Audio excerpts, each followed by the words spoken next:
अस्सलामुअलैकुम वरहमतुल्लाह। बहुत पुरुमीद कि मेरे क्लास 10 के तमाम स्टूडेंट्स खैर आफ़ियत से हैं और यकीनन एग्ज़ाम की तैयारी ज़ोर शोर से कर रहे हैं। जैसा कि रिसेंटली ऐलान हुआ कि इंशाअल्लाह एग्ज़ाम अपकमिंग मंथ में स्टार्ट हो जाएंगे, लिहाजा उम्मीद है कि आपकी तैयारी बिल्कुल वैसे ही जारी है। हम अपने दौर पर पूरी कोशिश कर रहे हैं कि आपके लिए आसान अंदाज़ में तमाम तर चीज़ें बना सकें। लिहाजा हमने एक मरतबा फिर चैप्टर नंबर 12 जिसका नाम है ज्योमेट्रिकल ऑप्टिक्स के इम्पॉर्टेंट न्यूमेरिकल प्रिपेयर किए और उसका आगाज़ करने जा रहे हैं। मैं हूं जाफ़र हसनैन। पहला पार्ट है ये, यानी कि पहला लेक्चर है इस चैप्टर का न्यूमेरिकल्स का। क्वेश्चन कहता है जनाब an object 10 centimetre in front of a convex mirror. कह रहा है जनाब एक ऑब्जेक्ट है जिसका जो डिस्टेंस है कॉन्वेक्स मिरर से वो हो गया 10 सेंटीमीटर। चूँकि ऑब्जेक्ट है और डिस्टेंस उसने कहा है 10 सेंटीमीटर, लिहाजा आपने याद रखना है कि डिस्टेंस ऑफ ऑब्जेक्ट हमेशा शो होता है P से, अल्फ़ाबेट P से। और ये जो अल्फ़ाबेट P है ये कितना दिया हुआ है हमें 10 सेंटीमीटर। ठीक है ना जनाब, ये चीज़ थी, हमने इसको यहाँ पर लिख दिया। फिर कहता है forms an image 5 centimetre behind the mirror. क्या कह रहा है कि जो इमेज बन रही है वो बन रही है 5 सेंटीमीटर मिरर से पीछे। यानी पहली बात तो ये कि ये लिखा हुआ है डिस्टेंस ऑफ इमेज जो कि शो हो रहा है Q से, और ये जो Q है ये कितना है जनाब, ये दिया हुआ 5 सेंटीमीटर। सवाल ये है कि माइनस क्यों लगाया। माइनस इसलिए लगाया चूँकि ये मिरर से पीछे बन रहा है। अगर वो कहता है फ्रंट पे बन रहा है तो यहाँ कोई साइन चेंज नहीं होता, लेकिन चूँकि उसने कहा है कि मिरर से पीछे बन रहा है इसीलिए हमने यहाँ लिखा -5 सेंटीमीटर। डन हो गया जनाब, आगे चलते हैं। कहता है what is the focal length of the mirror. ये बताएं कि मिरर का फोकल लेंथ क्या है, यानी कि F फाइंड आउट करना है।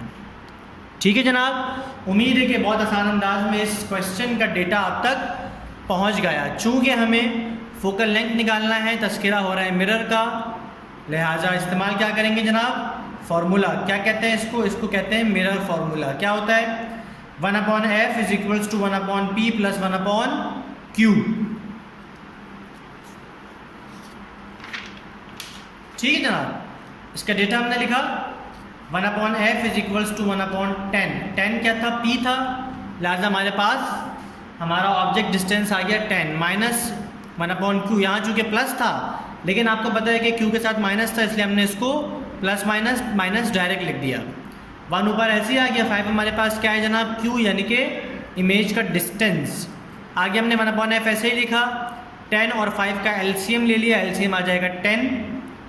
जो LCM आता है उसको पहली टर्म से मल्टीप्लाई कराते हैं। जब मैं इस पहली टर्म से मल्टीप्लाई कराऊंगा तो क्या होगा जनाब, एक बड़ा अहम काम होगा, वो ये होगा कि 10 से 10 कैंसिल हो जाएगा और ऊपर हमारे पास 1 बच जाएगा। 1 को हमने ऐसे ही लिख दिया। बीच में आ जाएगा माइनस, उसके बाद जो ये वाला LCM है ये इससे मल्टीप्लाई होगा तो 5 1 5, 5 2 10, 10 कट जाएगा, 2 1 2, 2 बचेगा, वो 2 यहाँ पर आ गया।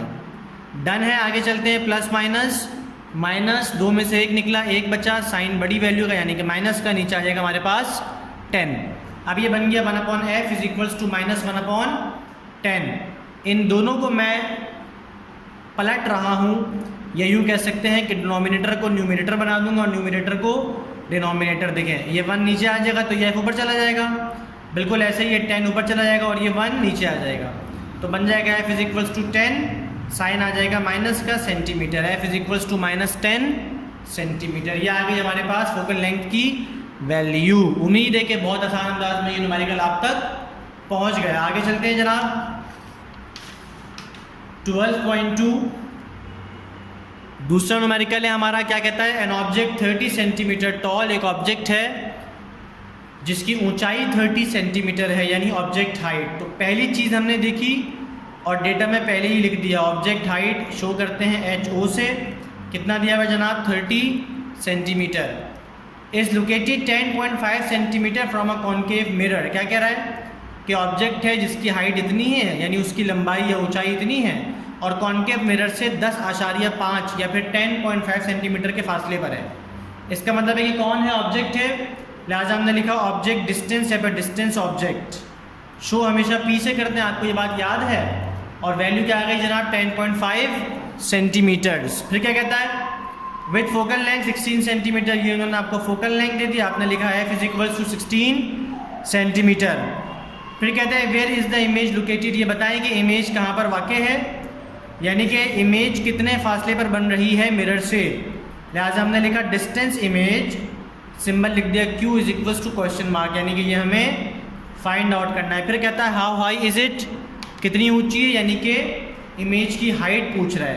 तो आपने लिखा image height HI is equals to question mark. हमने इस तरह से क्या अपना पूरा डेटा प्रॉपर तरह से लिख लिया। आगे चलते हैं जनाब। सबसे पहले जो चीज़ हमें निकालनी है वो क्या है, वो है Q, यानी कि डिस्टेंस ऑफ द इमेज या फिर इमेज डिस्टेंस। आपने लिखा भाई same to same formula 1/f is equals to 1/p plus 1/q। 1/f की जगह पे आपने 16 लिखा जो कि आपको डेटा में दिया हुआ है। 1 आपने ऐसे लिखा, p की जगह 10.5 या फिर 10.5 लिखा प्लस 1/q लिख दिया। आगे चलते हैं जनाब। 1/16 को मैंने ऐसे लिखा इज इक्वल टू के सिर्फ ये दो चीज़ें हैं, पहली वैल्यू ये रही, दूसरी वैल्यू ये रही। ये जो पूरी वैल्यू है इसको उठा के यहाँ से यहाँ ले जाऊँगा। ये पूरी वैल्यू यहाँ पर प्लस फॉर्म में है, यहाँ आके किस में आ जाएगी, माइनस फॉर्म में। तो ये माइनस इस तरह से आ गया। इज इक्वल टू ऐसे लिखा। अब इज इक्वल टू से जब ये हट गया तो उसके पास खाली क्या बचा भाई, क्लास 1/q, लिहाजा उसको मैंने ऐसे ही लिख दिया। आगे चलते हैं। 16 और 10.5 का लेंगे एलसीएम। एलसीएम को यूँ भी लिख सकते हैं कि मल्टीप्लाई फॉर्म में लिख दिया। उसके बाद जो एलसीएम हमारे पास आता है उसको पहले टर्म से मल्टीप्लाई कराते हैं। जब इस पूरे से ये पूरा मल्टीप्लाई होगा तो 16 से 16 कट जाएगा और 10.5 यहाँ आ जाएगा माइनस। अब यही एलसीएम इससे मल्टीप्लाई होगा तो क्या होगा जनाब, ये पूरी वैल्यू है 16 बच जाएगा, 10.5 से कैंसिल हो जाएगा, यहाँ पर ऊपर क्या आ जाएगा हमारे पास 16। ठीक हो गया जनाब। आगे चलते हैं। अब ये लिखा हुआ है प्लस का 10.5 माइनस का 16, प्लस माइनस माइनस। जब मैंने 16 में से 10.5 को माइनस किया तो मेरे पास जो वैल्यू आ गई दैट इज़ 5.5। ठीक है जनाब। इसके बाद प्लस माइनस माइनस था, आपको पता है साइन हमेशा बड़ी वैल्यू का लिखा जाता है, लिहाजा मैंने लिख दिया माइनस का 5.5। इसके बाद इन दोनों को मल्टीप्लाई करवा दिया तो ये बन गया 168। डन हो गया। Is equals to 1/q। बहुत आसान अंदाज में ले लेके चलने की कोशिश है जनाब। उसके बाद हमने क्या किया, दोनों को रेसिप्रोकल कर दिया, उलट दिया, इसको ऊपर भेज दिया, इसको नीचे, तो ये बन गया 168/5.5। यही काम यहाँ भी करेंगे। q ऊपर चला जाएगा, 1 नीचे आ जाएगा, नीचे का 1 लिखते नहीं है, लिहाजा ये बन गया -168/5.5 इज इक्वल्स टू q। उसके बाद इसको डिवाइड करेंगे तो आपके पास वैल्यू आ जाएगी 30.54।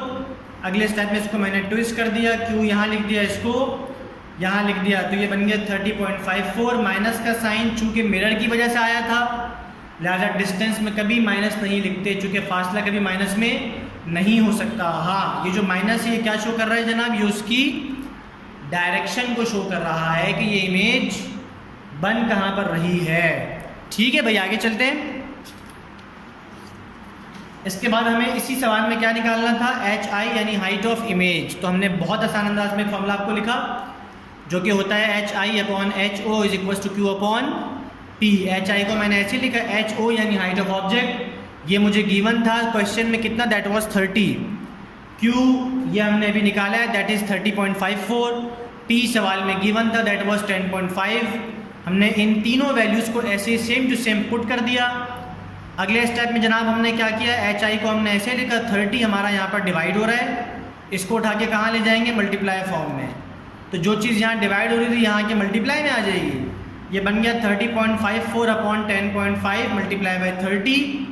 लिहाजा हमने इसको डिवाइड किया, मल्टीप्लाई किया, we have got our answer, जो कि इंतहाई आसान है और बहुत इंटरेस्टिंग है। यानी हमने हाइट ऑफ इमेज निकाल ली। कितनी आ गई जनाब, 87.27 सेंटीमीटर, जो कि आपका रिक्वायर्ड आंसर है। उम्मीद है कि ये सवाल और इसके दोनों पार्ट बहुत आसान अंदाज में आप लोगों तक पहुंच गए। जल्द इंशाल्लाह हाजिर खिदमत होंगे इंतहाई आसान न्यूमेरिकल के साथ। तब तक के लिए अल्लाह हाफिज़।